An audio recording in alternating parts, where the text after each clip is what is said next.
Olá pessoal, bem-vindo à aula de número 1 do curso de Eletricidade Básica do Zero. Nesta aula nós vamos falar sobre átomo e sua estrutura e também vamos falar sobre cargas elétricas. Por que falar de átomo e por que falar de cargas elétricas? Na verdade, a origem dos fenômenos elétricos estão nas cargas elétricas e nas suas interações com os campos elétricos. Mas o que é tudo isso? A primeira definição de átomo ocorreu em 500 anos antes de Cristo pelos filósofos Leucipo e Demócrito. Eles eram filósofos pré-socráticos, ou seja, eles estudavam a origem da natureza. E eles formularam que toda a matéria não era contínua, mas formada por partículas minúsculas, indivisíveis e eternas. A essas partículas eles deram o nome de átomo, que no grego significa não corta, ou seja, indivisível. Então, a primeira definição de átomo da humanidade, ainda que filosoficamente falando, foi lá em 500 anos antes de Cristo, pelo Leucipo e Demócrito. Não era uma definição científica. Muita coisa mudou de lá para cá e hoje nós sabemos que o átomo é a unidade fundamental da matéria. Assim sendo, constitui-se da menor partícula de um elemento. Ou seja, se pegarmos uma barra de ferro e formos dividirmos até chegar na menor partícula, da qual não conseguimos mais dividir, nós chegamos ao átomo de ferro. E aí, esse átomo ainda preserva as mesmas características e as mesmas propriedades daquela barra de ferro que conhecemos no corte. Sabemos ainda que o átomo ele é composto de um núcleo central, contendo prótons, as cargas positivas, e os nêutrons, que são as cargas nulas, e uma região ao redor do núcleo chamada eletrosfera, onde orbitam os elétrons, as cargas negativas.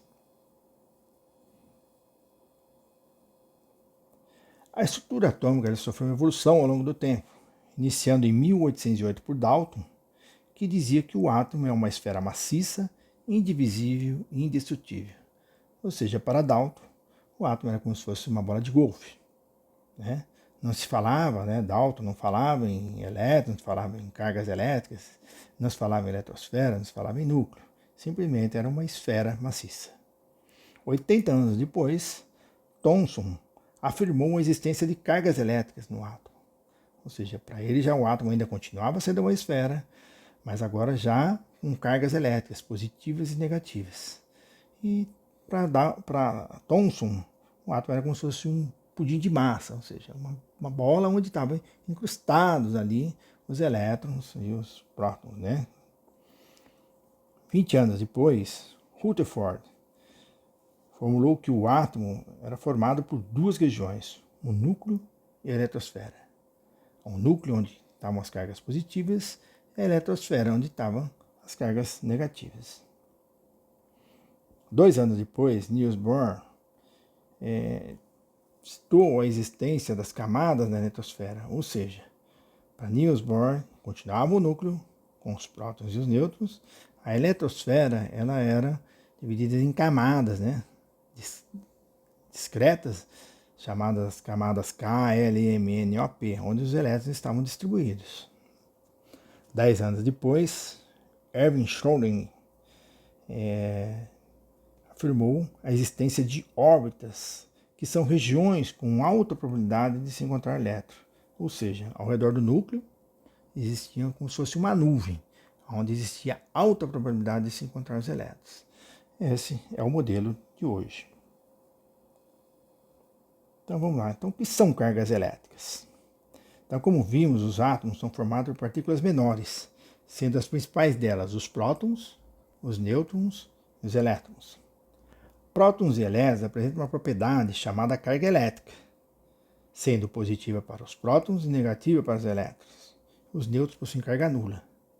Ou seja, então o que é carga elétrica? São a propriedade dos prótons e as propriedades dos elétrons.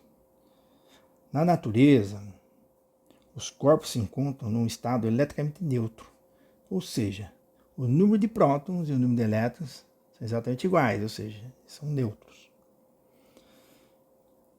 A carga elétrica de um próton ou a carga elétrica de um elétron é denominada carga elementar.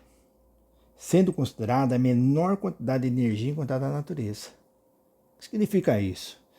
Se você pegar aquele átomo de ferro que nós dividimos e encontramos, se nós tirarmos de lá um elétron, esse elétron tem uma carga que é dada por 1,6 vezes 10 a menos 19 coulomb, ou seja, é a carga elementar, menor carga encontrada na natureza.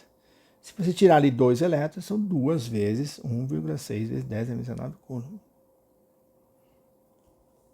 Ok, sabendo agora o que é uma carga elétrica, vamos entender o seu comportamento, quanto estaticamente falando, e num segundo tempo, estudá-las como cargas em movimento. Isto é assunto para a próxima aula. Até lá. Muito obrigado.